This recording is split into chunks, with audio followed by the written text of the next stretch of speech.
Hello! Good morning mga lalabs! Kamusta? Kamusta? Kamusta? O mga co-operator, kamusta naman? O, bagong chika. Wala na magawa. So, chika po natin ngayon. Ikaw or ako o tayo, bagong empleyado. Bagong empleyado tayo sa isang company, di ba? Bakit ganun, no? Pag bago tayong empleyado sa isang company, di talaga maiwasan na may mga pakikilala tayo sa trabaho na di natin alam kung sino leader. O relate? Di natin alam kung sino yung kailangan natin sundin.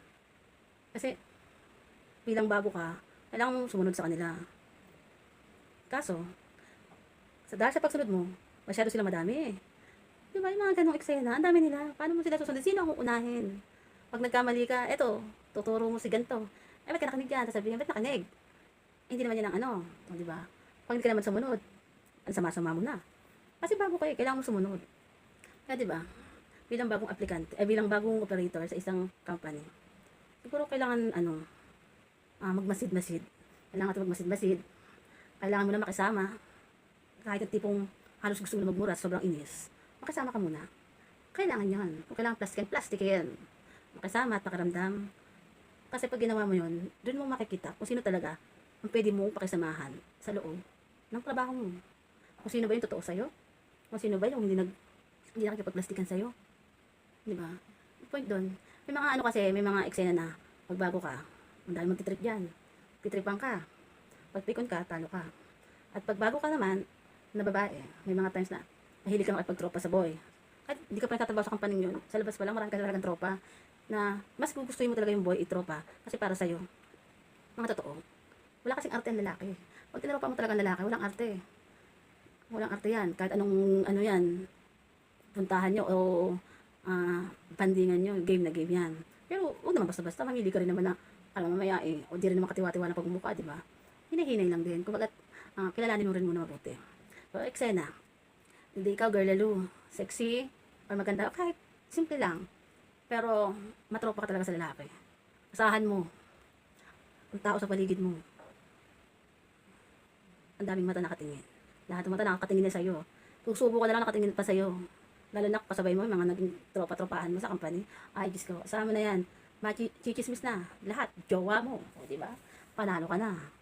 Yung tipong pati crush nila, tropa mo. Oh, sirang-sira ka, die. Ganon. Ganon sa mga company. Hindi kasi lahat ng company, okay. Kailangan makikibagay ka rin. Kumbaga, kailangan, iaano mo rin yung sarili mo. Alam mo yun? Kaya lang, syempre, ikaw sa sarili mo, alam mo yung ginagawang, kumbaga, wala kang ginagawang masama. Pax! Diba? Kahit maraming galit sa'yo, pax! Kumbaga, manigas na lang sila sa galit. Basta ikaw, masaya ka sa ginagawa mo. Trabaho ka ng ayos. Pero wag mo naman trabahuin yung mga jowa, charot. Kung wala rin naman jowa, okay lang. Kung may jowa man o nasa bus, okay lang din yun. Ang mga tropa-tropa lang. Lang personalan, kaibiganan lang, mga pre. Kasi marami sa company, chismosa. Chismosa, plastikera, ingitera, motosera, lahat na yata ng tera. O, diba? Kaya, pag production operator ka, yung makisama na lang muna tayo sa umpisa. Pag may mga ilang buwan, ilang linggo, ilang ano na tayo. Yan, go, rebel sa tayo. Hirap kasi magkunwari kung anong attitude mo eh. Hirap mo kunwari kung itong attitude ko, ay babaguhin ko lang dahil lang sa iyo. Diba? O dahil lang sa kanila. O dahil lang sa iba. Sa palagay mo, magiging happy ka? Diba? Minsan kasi kahit gano'ng kahirap ang trabaho natin bilang production operator, nagiging masaya tayo. Kasi, nag-enjoy tayo sa trabaho, yung mga nakakasalamuhan natin, yung mga kaibigan natin sa trabaho, na napatunayan natin na mababait. Yun, doon lang tayo kumbaga, ayun lang ang kakapitan natin para tumagal tayo sa trabahong mahirap. Hindi na natin iniisip yung hirap eh, yung pagod natin sa 8 hours o 12 hours pagod natin sa trabaho. Ang mahalaga yung masaya ka, nag-enjoy ka, o diba? Baliwala lahat yun, tapos pagkatapos ng trabaho, go rebels na kung saan. Yung tipong kahit konting bandingan lang, diba? Bago mag-uwian, ay, sarap sa pakiramdam ng ganon. Yung tipong parang ayaw mo na munang umuwi kasi gusto magkakasama kayo. Kahit nandiyan kayo sa loob ng company, okay lang, basta magkakasama kayo. Diba may mga ganong eksena? Kaya, hoy, ka-production operator, alam mo na, mga gantong eksena, mga ganyang eksena. Kailangan lang natin magmatchat. Sige, hanggang dito na muna. Mga ka-operator, mga lalabs. Kung wala pa rin itong kwento sa inyo, pax ko sa inyo. Bahala ko sa buhay nyo.